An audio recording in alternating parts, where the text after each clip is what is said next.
Have you ever gone to bed already knowing how the night will go? Not peaceful, not restful, but interrupted? You close your eyes, you finally get comfortable, and then, there it is. That familiar pressure. You tell yourself, maybe I can ignore it. But deep down, you already know you can't. So you get up, walk down that dark hallway. Careful, slow, hoping you don't trip. And then it happens again, and again, 3 times, sometimes 4. And by morning, you're not just tired. You feel drained, foggy, off balance. Let me tell you something most people don't realize. This isn't just about going to the bathroom. This is about your sleep being quietly stolen, night after night, year after year. And here's the part that concerns me as a doctor. When your sleep is broken like this, your body doesn't get the deep repair it desperately needs. That's when memory starts slipping. That's when your joints feel stiffer in the morning. That's when your energy slowly disappears, and you don't even notice it happening. But here's where it gets even more serious. Every time you get up at night, especially after 60, you're increasing your risk of falling. And one bad fall can change everything. Now let me ask you something honestly.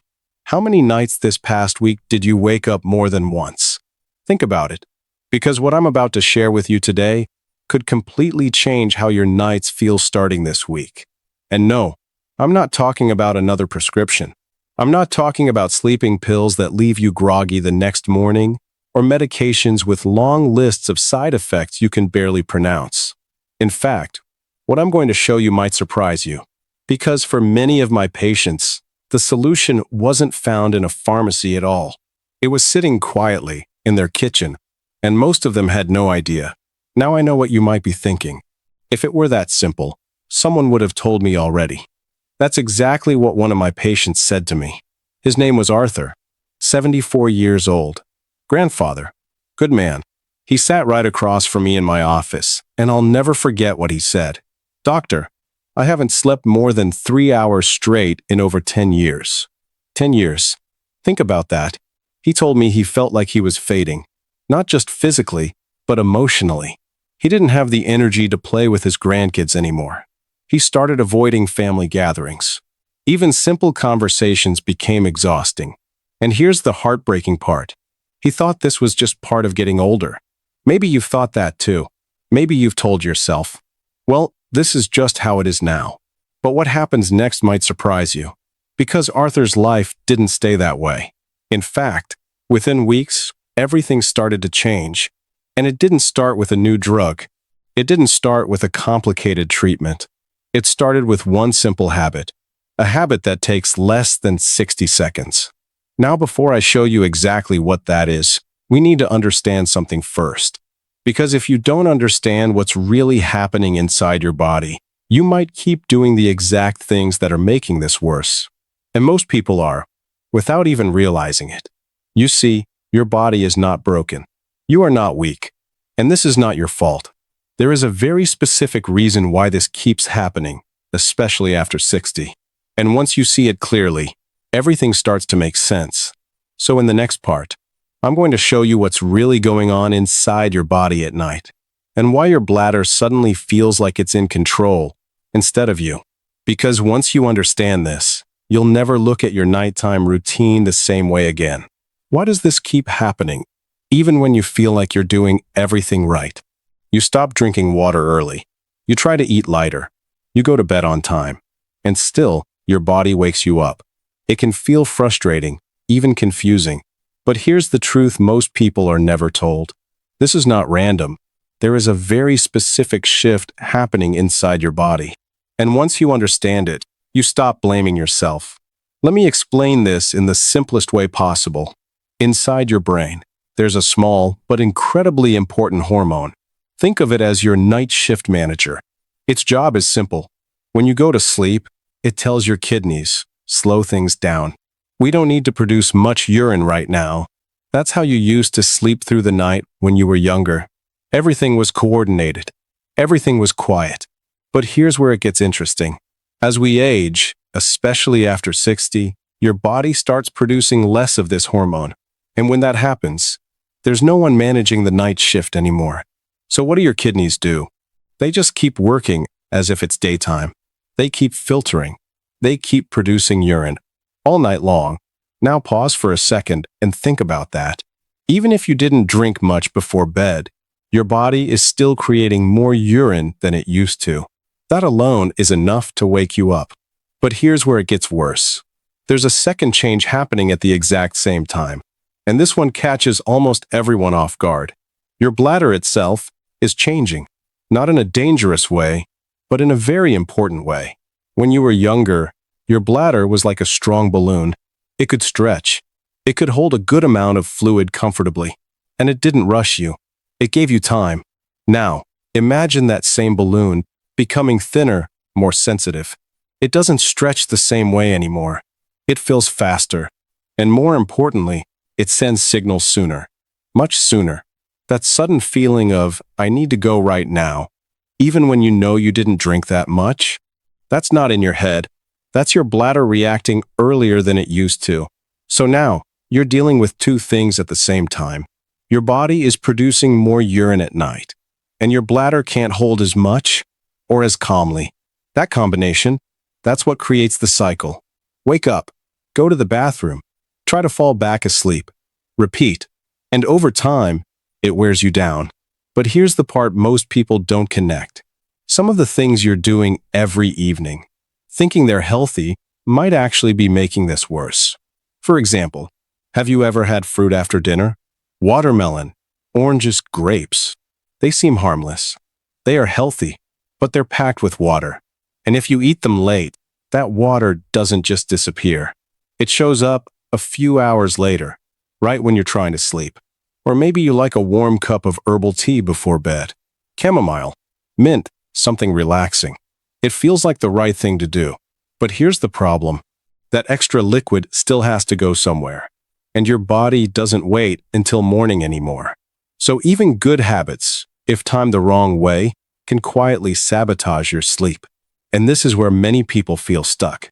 They think, I'm doing everything right, so why is this still happening? But what happens next might surprise you. Because once you stop working against your body and start working with it, things can change faster than you expect. And this is where we move into something very interesting. Because there is a simple, natural way to support your body at night. Not force it, not override it, but gently guide it back into balance. And it starts with something so simple, most people overlook it completely. In the next part, I'm going to show you a small, everyday ingredient that has been used for centuries and why it might be one of the missing pieces in your nighttime routine. What if I told you the thing that could help you sleep longer tonight is already sitting in your kitchen? Not hidden, not expensive, not complicated, just overlooked. And this is where most people get surprised. Because when I first mention this to my patients, they usually look at me and say, wait, that? Really? Yes, really. The ingredient I'm talking about is cardamom. Now stay with me for a moment, because I know what you might be thinking. Cardamom, isn't that just something you bake with? Exactly. That's why so many people miss it. In the United States, we think of cardamom as a flavor, something you might find in pumpkin bread or holiday desserts. But in other parts of the world, this small green pod has been used for hundreds, even thousands of years as a natural way to calm the body. And here's where it becomes relevant to you, because nighttime urination isn't just a bladder problem. This is something most people never realize. It's also connected to your nervous system, your digestion, and even your stress levels. Let me explain. Have you ever noticed how your mind feels louder at night? You lie down, everything is quiet, but your thoughts aren't. You start thinking about your health, your family, your future. Things you didn't think about during the day suddenly feel heavier. That quiet pressure keeps your body in a state of alertness. And when your body is alert, your bladder becomes more sensitive, more reactive, more likely to wake you up. Now here's where cardamom comes in. Inside those small pods are natural oils that have a gentle calming effect on your system. Not like a sleeping pill. It doesn't knock you out. Instead, it tells your body something very important. You're safe. You can relax now. And that shift can make it easier for your body to transition into deeper sleep. But that's only part of the story, because what happens next is even more important. Cardamom also helps your digestion, and this is a hidden trigger for many people. After dinner, if your stomach feels heavy, bloated, or uncomfortable, that pressure doesn't just stay in your stomach. It pushes downward, right toward your bladder. And when your bladder is already more sensitive, that extra pressure can trigger the urge to go, even when your bladder isn't actually full. So now you have a double effect. Your body is producing more urine, and your bladder feels fuller than it really is. That's a recipe for interrupted sleep. But when digestion is smoother, when that pressure is reduced, your bladder has more space and more calm. And that alone can reduce how often you wake up. Let me share something I've seen over and over again. I had a patient, Robert, retired auto worker. Good guy, straightforward. He told me, "Doc, I've been eating the same way for 40 years. Why is this happening now?" So we didn't change everything. We just added one small habit. After dinner, he started chewing one cardamom pod. That's it. A week later, he came back and said something interesting. It's not dramatic, but something feels different. His stomach felt lighter at night. Less pressure, less discomfort. And slowly, his sleep started to improve. Another patient, Eleanor, she described it in a way I'll never forget. She said, "It feels like my body is softening before bed. Not forced, not sedated, just calmer." And that's the key here. This isn't about a quick fix. This is about helping your body return to a natural rhythm. And when that happens, things begin to shift. But here's where most people go wrong. They hear about something like this, they try it once, maybe twice, and then they say, "It didn't work." But what I'm about to show you next is the part that makes all the difference. Because it's not just what you use, it's how you use it. There is a very specific way to do this, a simple 60-second ritual that determines whether this works or does absolutely nothing. And most people get this wrong without even realizing it. In the next part, I'm going to walk you through exactly how to do it, step by step, so you don't make the same mistake that causes this to fail for so many people. This is where everything changes. Because knowing about cardamom is one thing, but using it the wrong way, that's the reason most people say, "I tried it, and nothing happened." And I don't want that to happen to you. So pay close attention here, because the difference between success and failure comes down to a few small details. Let's start with timing. This is critical. If you do this too early, it won't be as effective. If you do it too late, it won't have time to work. The sweet spot. About 30 minutes before you go to bed. Not right after a heavy meal, and not when your head is already on the pillow. Think of it as the final step of your evening. A signal to your body that the day is ending. Now here's something most people get wrong. They assume more is better. If one works, then 3 or 4 must work faster, right? No. In this case, more actually works against you. The ideal amount is simple, 1 or 2 cardamom pods. That's it. Anything more doesn't improve the effect, and for some people, it can even irritate the stomach slightly. Remember, this is about gentle support, not overwhelming your system. Now let's talk about the most important part, the method. This is the 60-second ritual, and this is where almost everyone makes a mistake. Here's exactly what I want you to do. Take 1 or 2 whole green cardamom pods. Place them in your mouth. Gently bite down, just enough to crack them open. You don't need to crush them completely. Just open the shell, so the seeds inside are exposed. Now chew slowly, not fast, not rushed, slow. As you chew, those seeds release natural oils. Warm, slightly sweet, very aromatic. And here's the key step most people skip. Hold everything in your mouth for about 60 seconds. Don't swallow immediately. Give your body time. Because inside your mouth, especially under your tongue, there are tiny blood vessels that absorb compounds directly. This means those calming oils can enter your system faster, without having to go through full digestion first. It's a small detail, but it makes a big difference. Now here comes the part you absolutely need to remember. This is the number one mistake, the one that causes this to fail for most people. Right after chewing, do not drink a full glass of water. I'm going to say that again. Do not wash it down with a large drink. I know the instinct. Your mouth might feel slightly dry or warm from the spice, and your first reaction is to reach for water.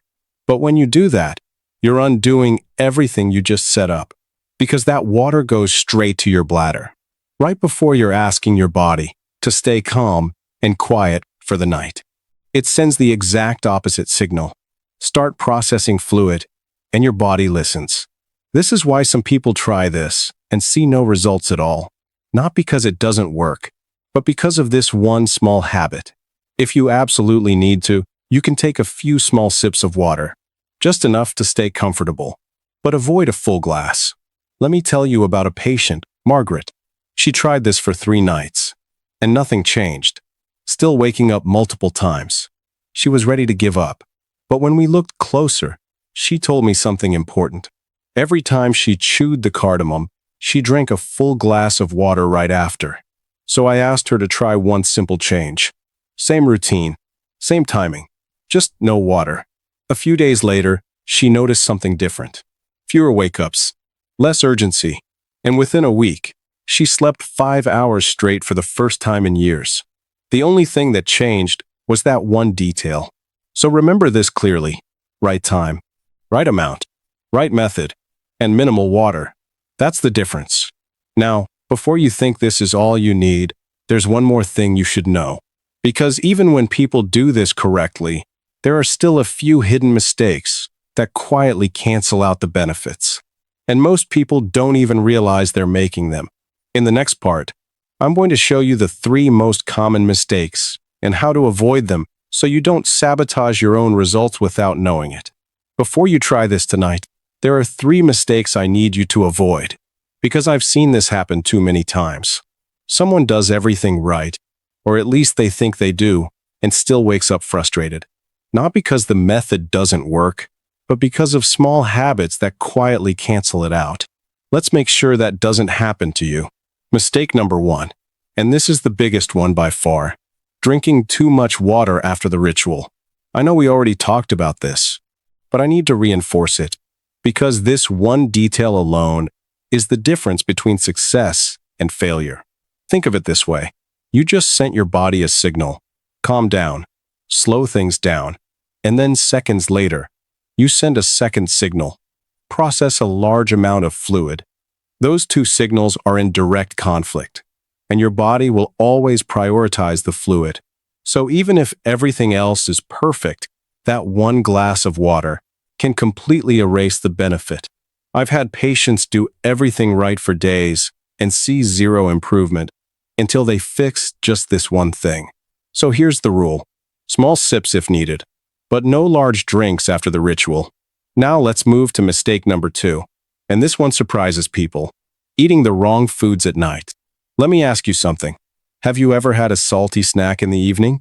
Chips, crackers, pickles, or maybe something spicy, like chili or heavily seasoned food. It feels harmless, but here's what your body does. Salt and spice trigger thirst. You don't always notice it immediately, but your body starts asking for more fluids. And what do? You drink. A little here, a little there, and before you know it, you've added extra liquid into your system right before bed. That liquid doesn't disappear. It shows up later in the middle of the night. So even if you use cardamom correctly, you're still feeding the very cycle you're trying to break. Now here's the better approach. Keep your evening meal simple, lighter, easier to digest, something that doesn't sit heavily in your stomach. Because when your digestion is calm, your bladder stays calmer too. But here's where it gets even more important. Mistake number 3, and this one is the most human of all. Expecting instant results. We've been trained to expect quick fixes. Take a pill, feel better in 30 minutes. But your body doesn't work like that. Especially after years of disrupted sleep. Your body needs time to reset, to relearn, to trust the new rhythm. And this is where many people quit too early. They try something for one night, maybe 2, and then they say, "It didn't work for me." But what happens next might surprise you. Because for many people, the real change doesn't show up immediately. It builds, slowly, night by night. I had a patient, Carol. She tried this for 3 days. Called me frustrated. Nothing changed, she said. Still waking up twice a night. She was ready to stop, but I asked her to do one thing. Give it 10 days. Not 1, not 3, 10. Reluctantly, she agreed. On the 8th night, something shifted. She only woke up once. And a couple nights later, she slept through the night. For the first time in years. Her breakthrough wasn't instant. It was waiting just beyond the point where she almost gave up. And that's where many people miss it. So here's what I want you to do. If you're going to try this, commit to it. Give your body at least 7 to 10 days. No shortcuts. No quitting early. Because consistency is what allows your body to respond. Now let me ask you something honestly. Are you willing to give your body that chance? Because in the next part, I'm going to show you a few simple habits that can make this work even better. Not complicated, not expensive, but when combined with what you've learned, they can take your results to a completely different level. What if I told you this doesn't have to stop at just a little better? Because yes, that simple 60-second ritual can help. But when you combine it with a few smart habits, that's when people start experiencing something they haven't felt in years. A full night of uninterrupted sleep. And I don't mean once. I mean consistently. Now here's something most people don't realize. Your body doesn't respond to one single action. It responds to patterns, to signals you repeat every day. And right now, whether you realize it or not, your body has been trained into a pattern of waking up at night. So what we're doing here is gently retraining it, not forcing it, not shocking it, but guiding it back into balance. And this is where these next habits become powerful, because each one removes a hidden trigger. Each one supports what you've already started. Let's go a little deeper. First, your evening meal. I want you to really think about this. Not just what you eat, but when and how. Many people eat their largest meal at dinner. Heavy meats, fried foods, large portions, and then they sit or lie down. Now imagine what your body has to do. Digest all of that, while also trying to prepare for sleep. It's like asking your system to do 2 opposite things at the same time. Stay active and shut down. That creates internal stress.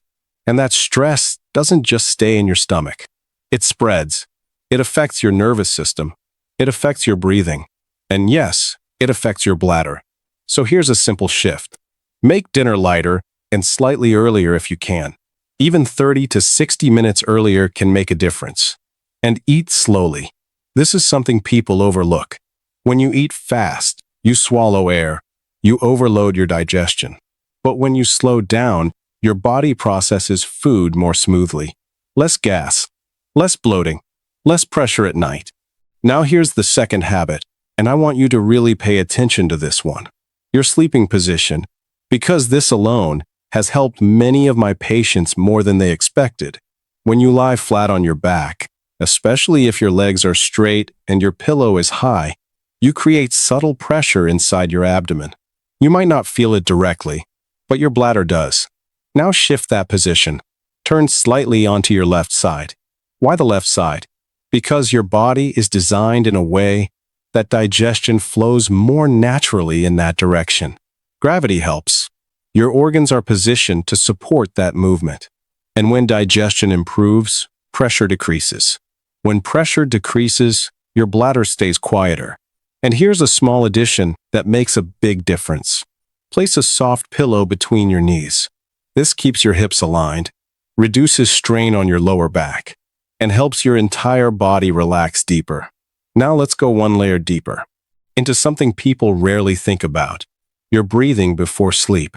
Most people go to bed with their mind still active, still thinking, still processing. Even if you don't feel stressed, your body might still be in a mild alert state. And that matters, because an alert body is a reactive body, more sensitive, more likely to wake. So here's something simple you can try tonight. Before you sleep, take 5 slow breaths. In through your nose, slowly. Out through your mouth, gently. No force, no pressure, just slow. This tells your nervous system something very important. You're safe. You can relax. And that one signal can reduce how reactive your body is during the night. Now let's talk about your environment again, but from a slightly different angle. Light. Even small amounts of light can affect your sleep quality. A TV left on, a bright clock, street light through the window. Your brain notices, even if you don't. And when your brain is partially stimulated, your sleep becomes lighter, more fragile, easier to interrupt. So if you can, keep your room darker.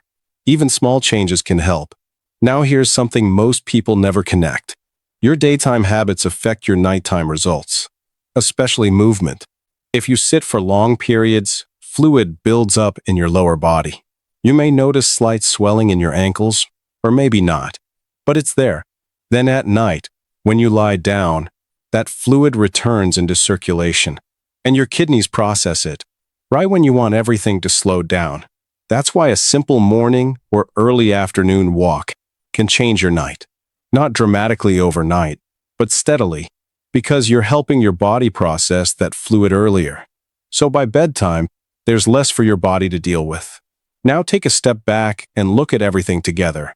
The ritual, the timing, the food, the position, the environment, the movement, each one is small. But together, they create a completely different signal inside your body. A signal of calm, of balance, of rest. And that's when things begin to shift. Now let's come back to something important. Because I know what some of you might be thinking. This sounds good, but what if it doesn't work for me? That's a fair question. And here's my honest answer. This is not about perfection. It's about consistency. You don't have to do everything perfectly.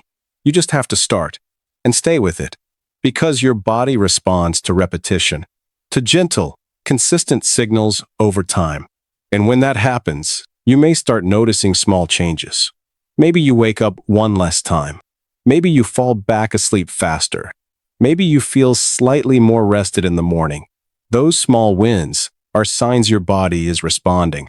And if you stay with it, those small changes can become something much bigger. Just like Arthur, just like Carol, just like so many others who thought this was just part of aging until it wasn't. So here's what I want you to do. Don't try to change everything tonight. Pick one thing, just one, and commit to it, because that's how real change begins. Not with big dramatic steps, but with small, consistent ones. And if you give your body that chance, you may wake up one morning and realize something has changed. You slept longer.